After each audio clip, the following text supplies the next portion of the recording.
วันบุญบุญอยู่แสนไว้ดูสมุทรภูมิป่าไม้กันดุมเป็นนิมิตกรรมฝันก็อาจดูเหมือนจริงที่ดูนางเกิดจะบินมุกที่กลางป่าไม้ดันลอยดุม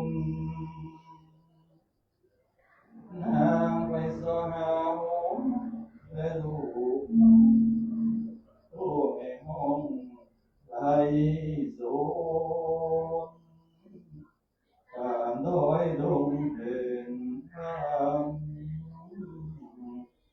สุริยาติวินาก็เกิดโผแรงเลี้ยวไป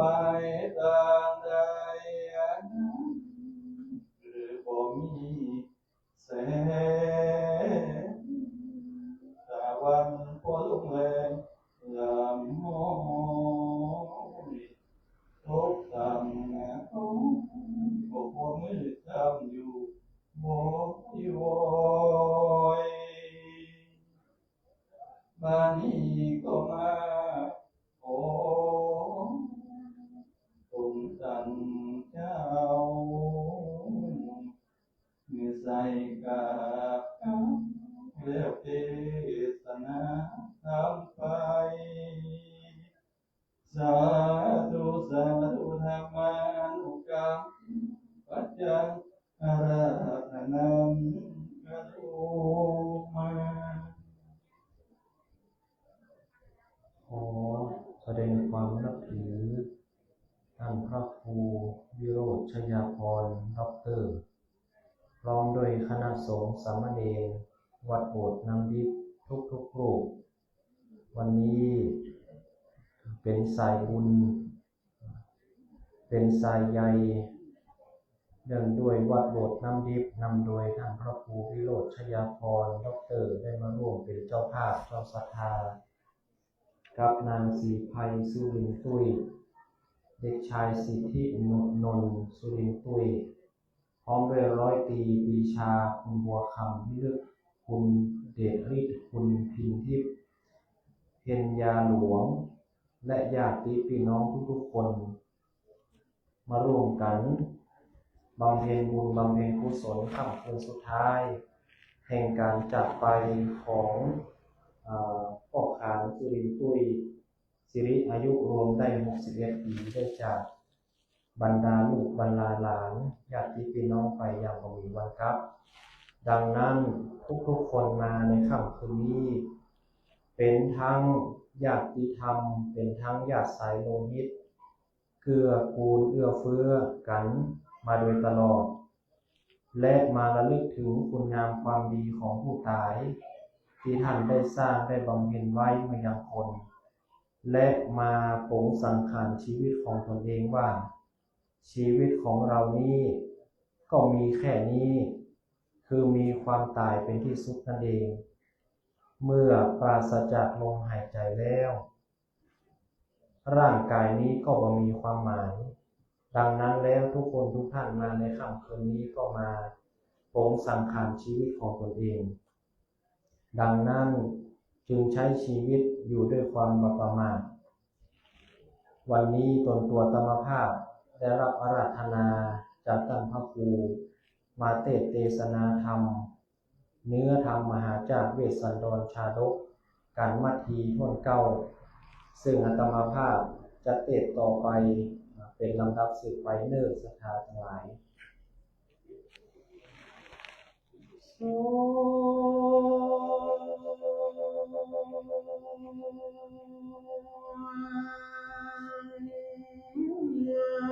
ะโม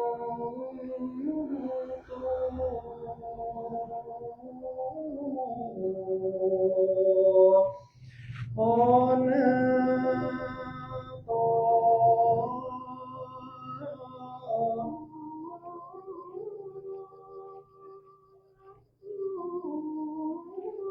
ฟังละ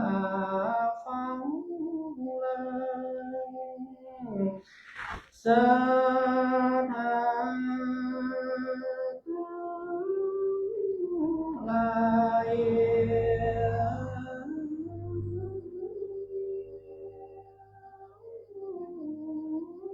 ตั้งใจหลวงหลายใหญ่น้อยตีปากันมานั่งยังใหญ่เรียบร้อ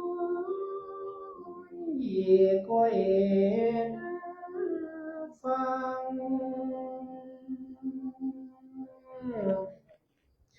ฟังตามจะใครว่าดีและพบาทีท้อยจะกล่าวแต่น้อยแต่น้อยยังเรื่องสงสาร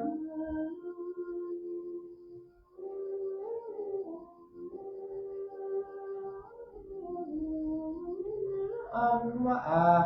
สงสารนี่นะเลยมันบอดเพียงโลกความเงียบ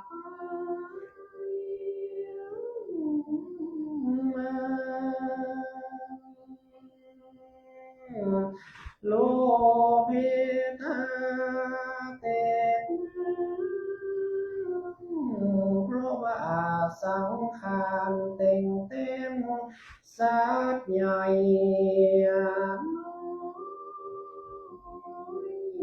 เบ่งตาม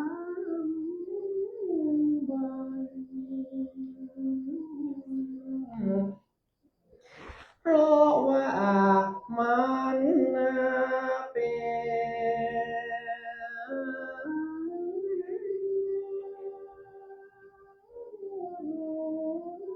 คงที่เหลือวิสัยเจ้าโลกหันเตียวในสงสาร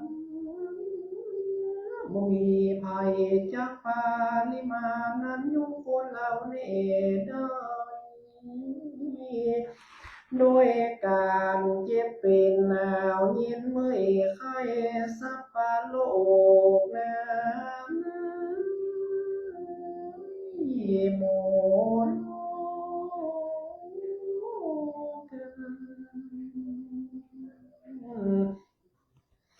มาเวตานาหอน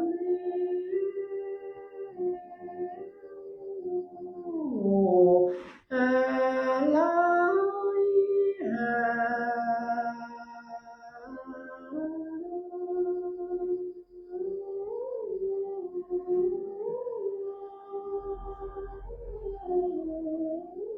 ถึงก็ออกขานสุรินตุยนั่นนาได้จากลูกจากหลานจากวงวานลูกหลานตานเต้าก็ออกขานมาด่วนจากไปเสียแล้ว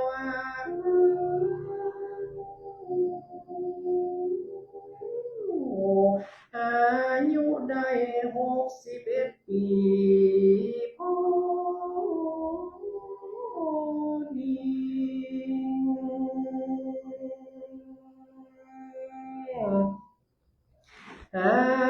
โหวาตา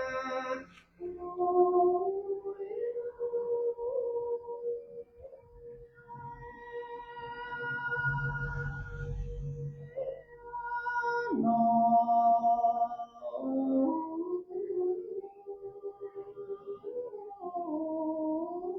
มาจุลาตันลีโนมาเอาก็ไป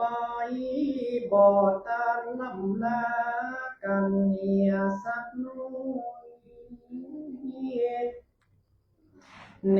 มว่าฝนจะตกฟ้าอาจจะ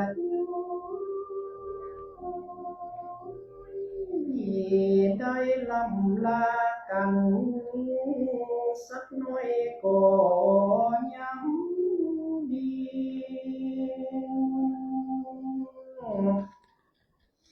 มาตายลานาง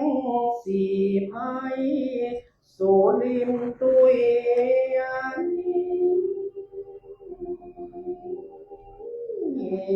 มาคือเติงยามเมื่อเนียกา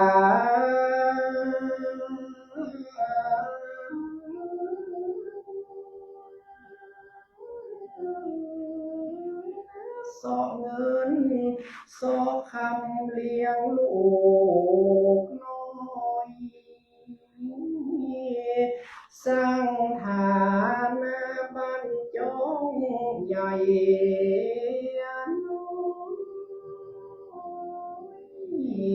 ก็เพื่อลูกน้อยห้องของเฮาสองคน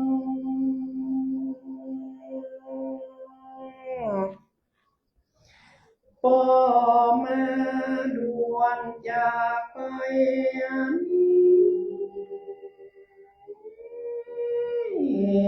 บ่อาถามโต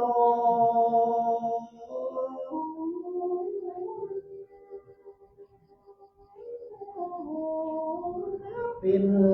ละเหเววนบอดใจน้อยมาตายละลูกน้อยลูกน้อยคือว่าเด็กชายสิติโนไป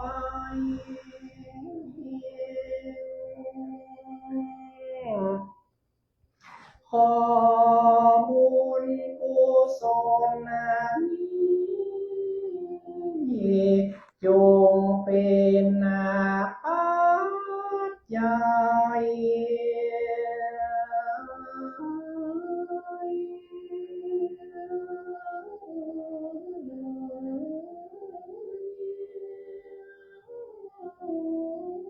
นำดวงวิญญาณไปสู่ปาลโลกไปนะได้เอาตนตัวไปเกิดสุคติสวรรค์จันนาฟ้าสุไปนาคือเวียงเกี้ยวยอดมาหาเน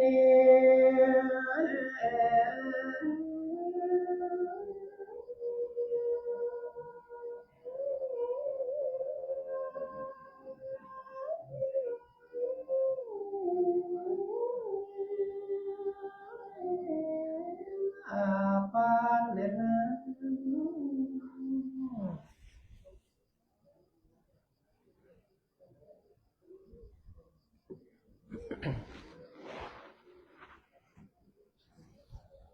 นะโมตัสสะภะคะวะโตอะระหะโตสัมมาสัมพุทธัสสะยังปันนันตังลัญญามหาปาวิโหนันเตตวาพรหมานาสาปิยาปุเตสุติเนสุญวาพรหมาโลกาเอกาโกลังจาตังอโหนำธรรมมาเทศนามาถึงมาที่กันทวนเก่าอันพระพุทธท่านเจ้าหาเทศนามา ส่วนว่าพญาสาปัญโยตัญญานันใดอันประเสริฐนั้นโพธิสันเจ้าตนล้ำเลิศหากพาทานาเอาและมีดังอันปิญญาโพเตโสติเนโสในเมื่อพัทยาวิสันตาลาตนพันเทวหากพระสาเธอลงแก้วเป็นทานมีดังอันมหาพาดวิอันว่าแผ่นพระสุธาอันนาสังขายาว่าใด240,000โยจานากานาอุนันเตกว่าขอความคืออักนานไว้วันกองไปไม่กาโกลาลังเป็นโกลาหนอันหนึ่งอันเดียวญาว่าพรหมโลกาทลาบต่อเท้าถึงพรหมโลกจะต่างโหสีก็เกิดมีปาทวีไว้วาโดยอันเฮือโลกลังอังกาลาเป็นตาพรามนาสเกพรามนาจาผู้ทวันคมเต้าข้าวขอ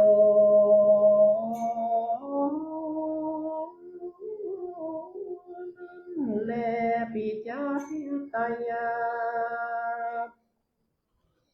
วิญญาหิมาวันตาวาเสนุเทวาทาโยเตสังพมโนนิยมนานังตังเวลาปังสุตวามันตายิงสุส่วนวเทวดาทั้งหลาย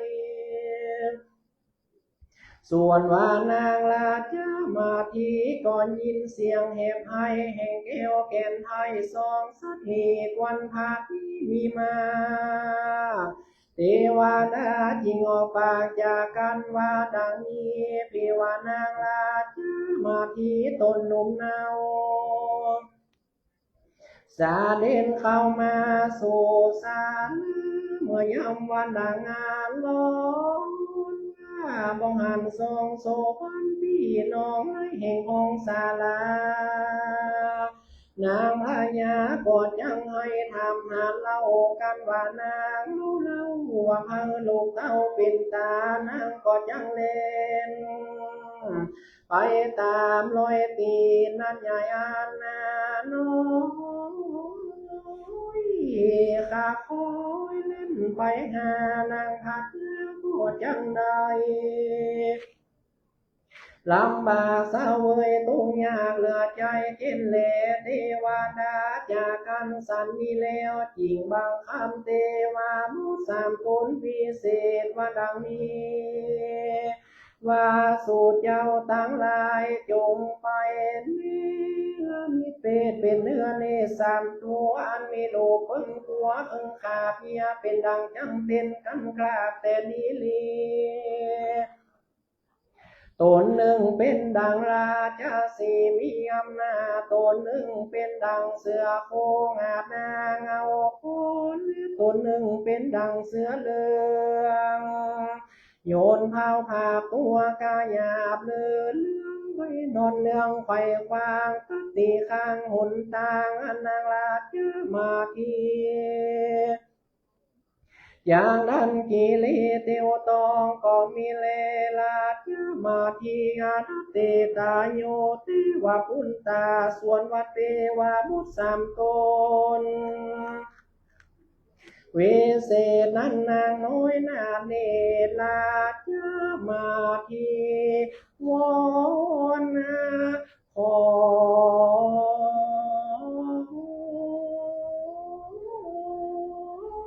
หนตางพญาเนื้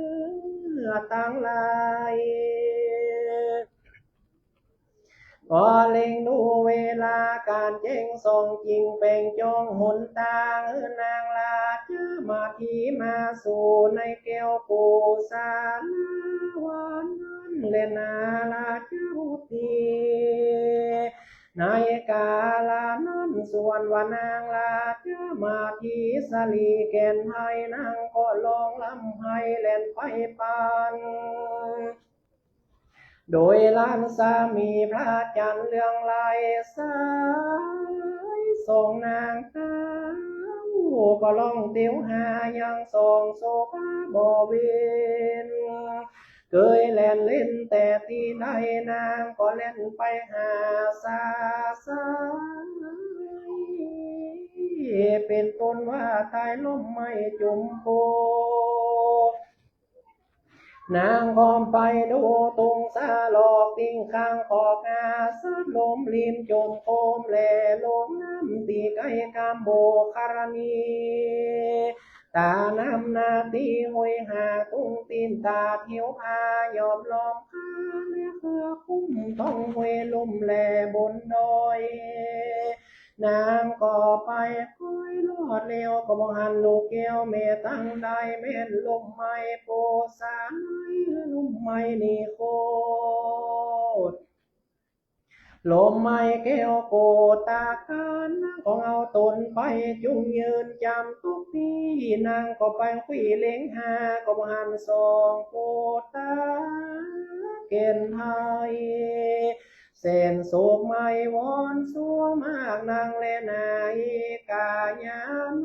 มิกาปาโทภาลาโสอาจาปังสาโตมังกังอากาสเตปิยาคัจฉัยยังอันว่าหนต่างเตียวยามยิ่งลมหวยเล่งเหี่ยวจานบุผาทางจอมเวต่างตืบเนบเอาโคตรเป็นลมพุดไปยากมีต่างหลากไม้ไฟคืนมีต่างน้ำฟองสายลาย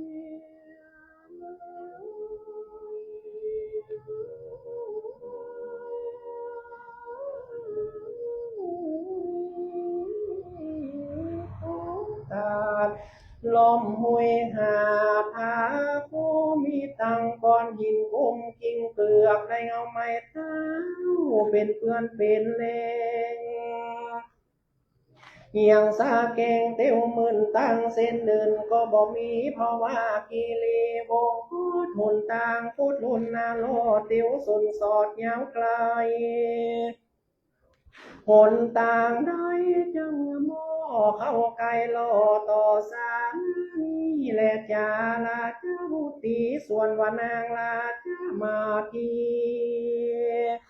ก่อนเตียวเข้าหอกตีงาสาลมยุพระนุ่มกมกาเตพดาพระบาทลาจาถามว่าเจ้าปีเอาสองกุมารปีน้องเอาไปสู่ส้นเสียทางได้นั่นแหละจะทำหาสัตโตในกาลานั้นส่วนว่าพระมังหาสันเจ้าจังละนางน้องเนาลาจะมาทีเปลืองเฮือหายเสียยังกำสินเองหานใหญ่ตาก็ตันถอยใส่ลายคำว่าดังนี้ว่าดูราลาจะมาดีเอ่ยมึงนางจุงมานี่กูจะบอกที่ให้มึงฟังยังกำไปหลังงานคนละไว้กูจะกล่าวให้มึงฟัง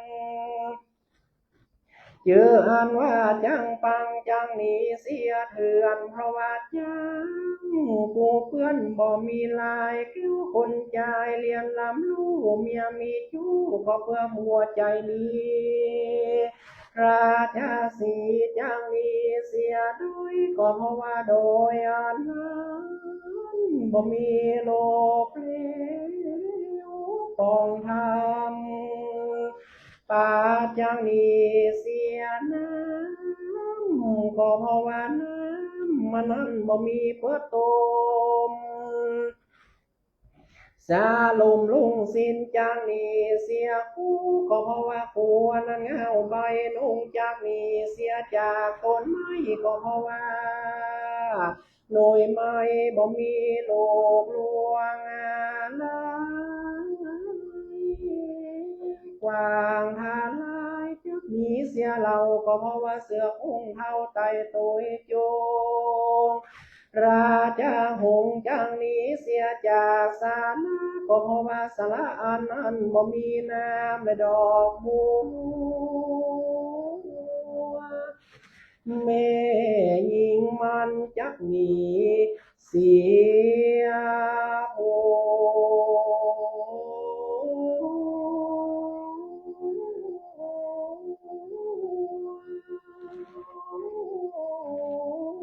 ก็เพราะว่าผัวมันขี้ลายหาเข้าคอได้ไม่ยิงลายลาดูเป็นเมียไก่แกนแนงนายก็เพราะว่าผัวมันเงาบ่จ้างเบียงบายคงควายกรรมมันนี่นะเป็นบัวร้านคนต่างลายลาไว้ก็หักมาได้แก่ตนผู้นี้แหละนางเฮยราชาพุติจโนมาตาราชาพุโตจโนปิตาในกาลานั้นส่วนวานางราชมาทีได้ยินคำมาดไม่โศกีบ่อาจจังทะลงตนอยู่ได้นางเต้าไทยเต้าต่างยืนนาธามหาสันโกส่วนนั้นว่าพระมหาสันเจ้าก่อนหนึ่งว่าตนเป็นนางบวชสร้างหมวดเป็นจีเวทาโคงาโซโปนเนเจ้าก็มีตาตั้งสองเต็มไปด้วยน้ำตาลุรามาที่เอ่ยสาลีสร้างอาปองดังว่าสองลาใดเสวยลาดเมืองฟางและเมืองนางมาตายจากชีวิตภาคสันดานโอปีจังเฮอเปื่อนสร้างวิมานพระศาสตร์งามสร้างอาดบาวรแต่ไม่เหลือนอนเนื้อแผ่นแต่ต้องเต้นป่าทาวีบ้องโลที่ซาโลใสตรงสอดขันขวางเกี่ยวเป็นวางเพื่อนบ้องมันพูดให้เกินไปมาอันในจังหากฤษณาทุกเต่งตุงติงแห่งตั้มกลางตินยาวางตั้งหีดงามพระนีโสภานเสาขอมยันถ้อยทีกุ้งกำกี้และทุ่งมันเบ่งซาปาคานคัดไข่ใจลวงใส่มุงดีตั้งยอปีและกับยาแต่งมุกนาห้องตุ้งปลายบีตั้งขันง่ายและใจควบลูกนางอวบลังจองย่อหัวยองลังปูเงาอวบจองใจขันความง่ายเทวทอดเลี้ยวลู่หลอดเทิงงาไปพระน้ำแดงน้ำลายและพิษกันกาบเหลืองมามีวันขาบ้านใบขันนิ้วนี้กูปีจักเหือจางเต็มขีดลายล่วงลายดอกล่วงกิ้วกอดวีเบอร์สอดบินตอมเศร้าขอมยอมราดับโดยแก้วเหลืองล้ำเลวโดยคำแดงห้องลายเสงโดยโกดงามเต้สูตรหลังสีพระดับแก้วมานีตั้งเท่งตั้งสีเจงจาโตลาจะเป็นเทวดายืนถอยเทียบตามตีนเจียเลียพานมมาก็บนสเลมลายลมเต็มสัมปาโลมันมีโลกินนาลีแอนฟอนกินอลอนยอนตามลังเธอบุพังดวงดอกกิ่งกาโนกเพิ่งฟ้าลูกเดือนดาวแรงอากาศลูกฟ้าหยาดกลางหาวลูกนางสาวใส่ซอยขายกิ่งหอยปากโตวังองหยาบย้อยเวียนไข่ซอย หอยใบลายมีตังตุงใจเลจอดยังยายเลพังสักคำเขาคิ้วดำเด้งด่างมุนเรื่องหยาดย้ายตามสอสิวงามงาหยาดมีตังลูกนาคาบวงบาทเตียวกีดลงดอกวงเกี่ยวกายสิงไม้มามีโลกีเลเถื่อนทำพุทธนาคน้ำเพื่อนมังกรลูกมังอาสาดอนตัวงอาดลุงจางเกี่ยวลาดโกนยนงา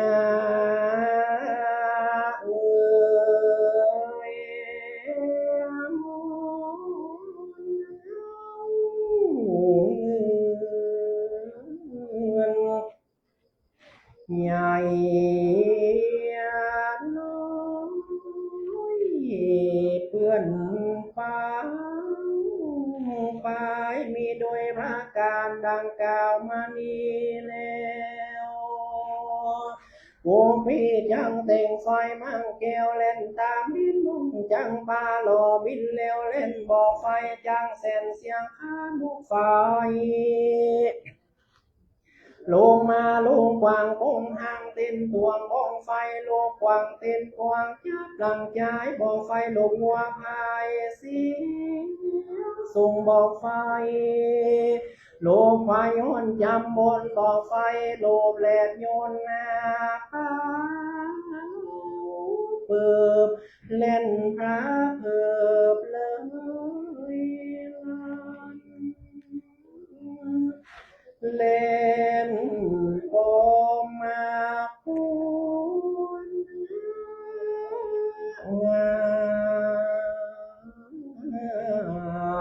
เป็นดังสาย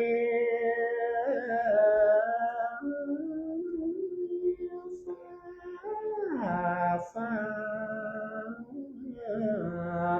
โอ้ละดีฝุ่นหงทุลีพอมืดกุมอากาศกุ้มไปบนบ่อไฟโลบคนก็ว่าจักเล่นบ่อไฟลมมางีเห็นภัยเสียงสัตว์สำเนียงเสียงเกิดกองนานบัวตองสากลไปบนหนอากาศปีจักเต่งจังหูสลาเต่งไปยิงไว้ทาในกาลานั้นไฟมั่งแก้วแบ่งเป็นเปลวควันไฟเขียวสว่าน้ำเต็มหยาดของลัวควันไฟมัวจืดโยดสโลดขึ้นกลางหาวปานดังดาวอยู่ยังฟ้ากูปีจักคอยเงย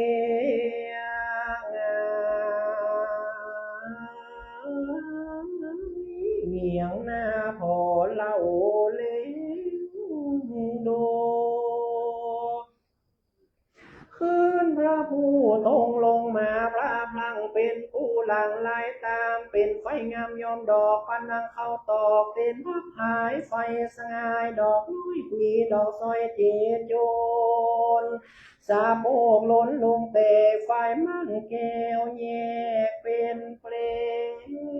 วปวนไฟเขติดจอกฟ้ามันปาดหน้าเหมือนดังจากมีบนลมมาบิน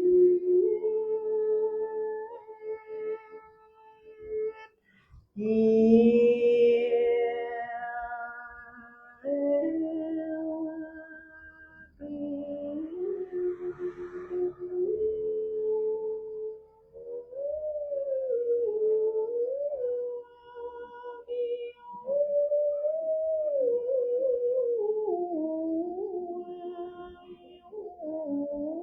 ปั่น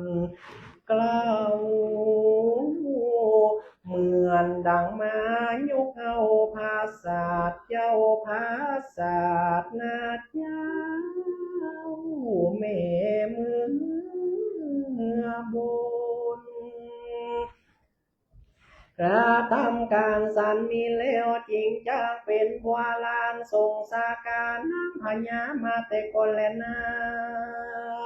หาเทดูละนางใส่ใจเฮ้ยเจ้าปีก็มาเรียกร้องเอา32 ขวัญนามาที่ขึ้นมาดังเก่าเล่นนามาที่พิโกโหกังวิตินาเมตวาสัตติปฏิลาภิตวาในกาลานั้นส่วนวานางลาจะมาที่สลิงเครือเนื้อแกงอ่อนสมใจนางก็สายกกายไปหน่อยหนึ่งแล้วนางเกวก็ได้สาติแล้วจืนตื่นขึ้นมานางก็ขอสุมาถอยขับไว้โนบาทให้ผู้ทนว่าคาเดพระเวสสันดรเจ้าคอยบัดมีลูกน้อยลาไปตั้งนายเงาไปสู่ส้นเสียต่างด้วยบอกข้าไปรับลีนาอยู่ต่างนั้นจะทำหาสักโตในกาลนั้นส่วนนั้นว่าพระมหาสันเจ้าก็บอกแก่นางน้องนาวลาจะมาที่ตามันมีแต่ก้าวว่ากูปีได้เงือสองลุงเต้าเจียงเจ้าเป็นทานเก็บพรามนาจ้าเนาเก่งานลูกแต่บ้านมันมาลอดศาลาปีน้องมาของเอาลูกแก้วรวมต้องแม่นี้ไปงันพญาเวทสันตาละลาหาพระศาสตร์ลูกแก้วเป็นตา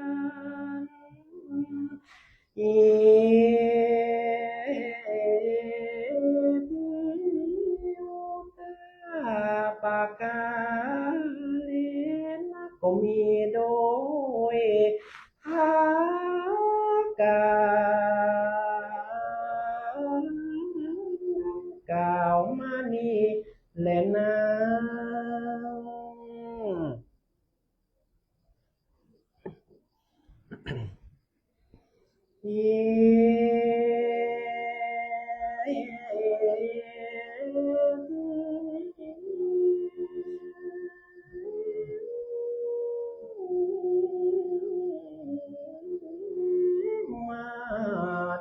มาที่ลาปางเมื่อนางเมตตาก็มาใส่โยบลงตายที่จิมใกล้ที่ริมพระบาทที่ลาดเจ้าเต้าก็มาเรียกร้องหา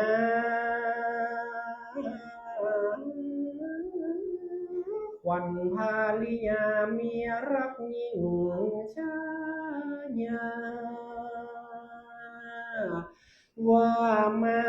เตอะเมมาตั้งขวัญกีสา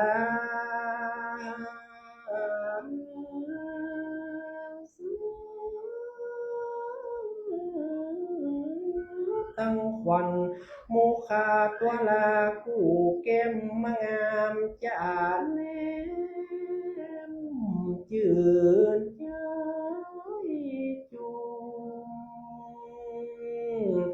จุงมาตั้งเตอะน้องมาตั้งขวัญหู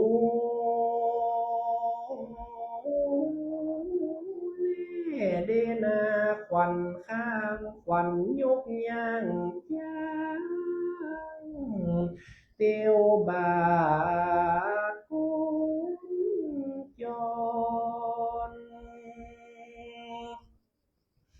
นางมาตายละปีไทยปีโยกาพังใจของปีบอกขาดแต่ยังหนึ่งน้อยน้อยเต้าเส้นนะย้ายบัว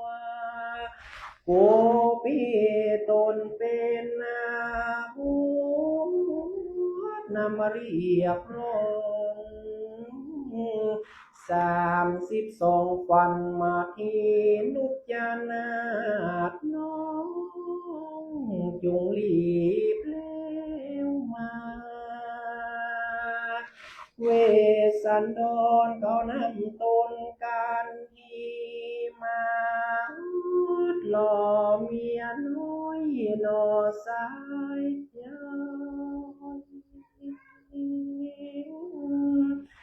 น้ำมา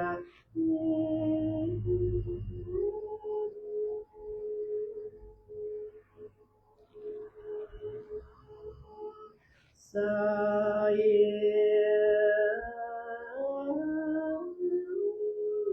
ลูกหน้ามาที่เมียเป็นกำพร้าก็ได้สักทีจื่นตื่นเคินมาวันนั้นแลบาดเดี๋ยวนี้ก็สมควรแก่เวลาแล้วสาธา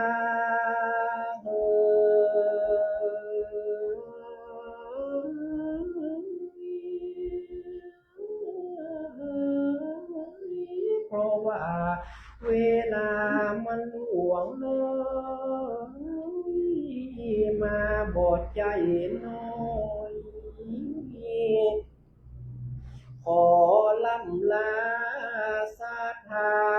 ใหญ่น้อยโอ้คนขอศรัทธาตั้งหลายอย่าได้ตุกข์ได้โจร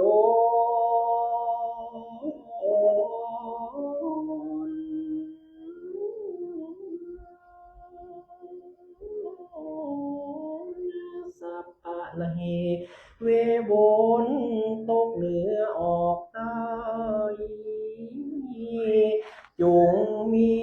ทรัพย์คำเงินทองใจย้ายหายเสียยังโรคาภัยทั้งมวลก็มีวันนั้นแหละเด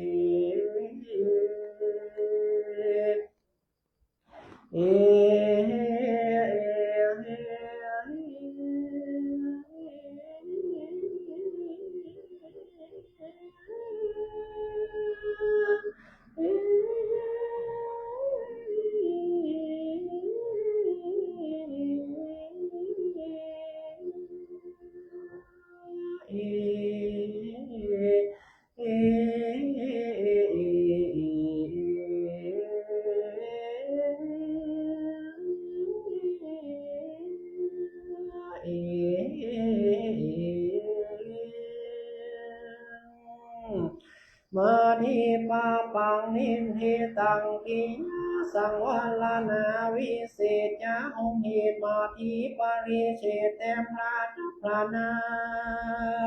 ไปด้วยกาถาว่าอยู่ใน90 บาทพระกาถานิทิตังก็บังคมสมเลสาเดสาธุสาธุสาธุศรัทธาเฮาฟังทำกันบัดสีตั้งพระมหาราชานนท์ลำดับลำดา ท่านทั้งหลายได้สดับรับฟังเป็นปริปุณังเรียบร้อยก็เลยว่าท่านพระมหาจะต้องเดินทางกลับยังวัดพระธาตุเจ้าสรีจอมทองเพื่อปฏิบัติศาสนกิจเพราะที่วัดพระธาตุเจ้าสรีจอมทองนั้นก็มีการปฏิบัติธรรมในการอบรมพระวิปัสสนาจารย์ดังนั้นเขาก็จะได้นอบน้อมประเคนกันเตะก่อนแล้วจะเอาปอนองค์เตะก่อนเพื่อมาเรียบร้อยเมื่อเรียบร้อยแล้วท่านอาจารย์พระมหาราชานนท์ก็จะได้กลับไปปฏิบัติศาสนกิจต่อทางหมู่เฮาเจ้าข้าก็จะได้รับฟังการสวดพระอภิธรรมแห่งเคารพหนึ่งฉะนั้นพิธีเฮายังบัดแล้วท่านเด้อตะกี้ได้กลิ่นข้าวต้มมาแล้วฟังเถอะฟังตับเถอะเอาจนมันซุดมันเมียนก่อนดังนั้นก็จะได้เข้านอบน้อมประเคนจตุปัจจัยทายธรรมเป็นลำดับไป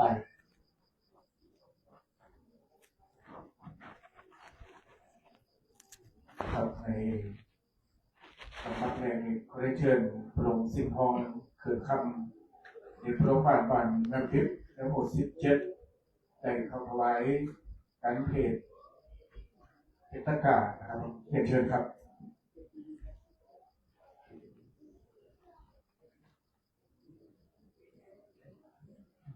ผมก็นั้นก็เรียนเชิญร้อยตรีปีชาได้บุคคำพิลึกได้เข้าถวายต้นปัจจัยนะครับเรียนเชิญครับ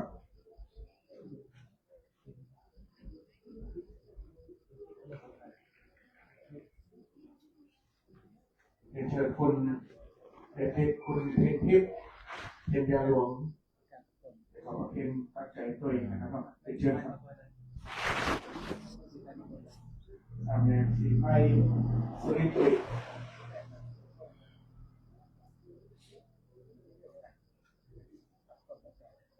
ข้างหน้าปัจจัย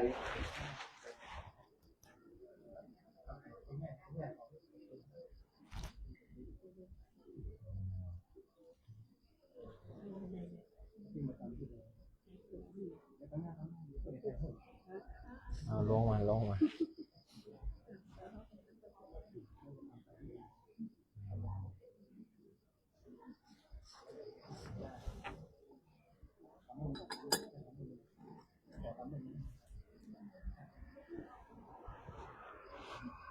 ในลำดับต่อไปกับพวกปัจจัยกับพรกับองค์เทพกับนิมนต์ครับยะถาวาริวหาปุราปาริปุเรนติสาคลังเอวเมวะยิโตตินังเปตานังอุปกัปปติอิจิตังปฏิตังตุมังคิปะเมวะสมิจฉตุสัพเพปุเรนตุสังคปาจันโทปนาลโสยะถามณิโชติลโสยะถาดิคากะละปันนีไม่มีเจ้าสมณะศรัทธาและมูลศรัทธาตั้งภายในและภายนอกภายในไม่มีตั้งพระครูวิโรจน์ชยาภรณ์ด็อกเตอร์และคณะสงฆ์สามเณรวัดโบสถ์น้ำดิบบ่เต่าแต่นั้นภายนอกไม่มีนางสีไพสุรินทร์ตุ้ยเด็กชายสิทธินนท์สุรินทร์ตุ้ยร้อยตรีปรีชาคุณบัวคำพิลึกคุณเดชฤทธิ์คุณพินทิพย์เพ็ญญาหลวงและญาติพี่น้องผู้คนก็ได้สนองของฝ่ายตกแต่งเป็นห้องน้ำนำมายังอาชีมาทุกุภาลจาดงดอกข้าวตอกดอกไม้กีฬานปัจจัยไตรยทานและทำชื่อว่านาทีเป็นการประวัติจะมาที่สะสมบุญส่วนกุศลไปหายังปกครองสุรินทร์ตุ้ยได้ด้วยลงรับดับพันจากโลกนี้ไปสู่ปรโลกไปหน้าของพระกุศลส่วนบุญตานานี้ท้ายแผ่ไปหายังปกครองสุรินทร์ตุ้ยให้ได้กินได้บริโภคนั้นจงจะมีติ่งแต่ดีลีรู้ว่าไปหลอดมาเจ้าได้เป็นข้าวงายไปหลอดมาควายกับกายเป็นแผ่นเสื้อแผ่นผ้าไปหลอดมาลูกกุล่าเป็นข้าวทิพย์น้ำทิพย์10ประการเครื่องอลังการกับตัวนั้นจงจะมีติ่งแต่ดีลีสปีติโยวิวัชชันตุสัพพโลกโกวินาศตุมาเตภวัตวันตรายโยสุขีทิคายุโกอวาปิวาตนาสีลิสันนิจังวุฒาปัจจายิโนจัตตารโรธรรมาวัฏันติอายุวันโนสุขังพระ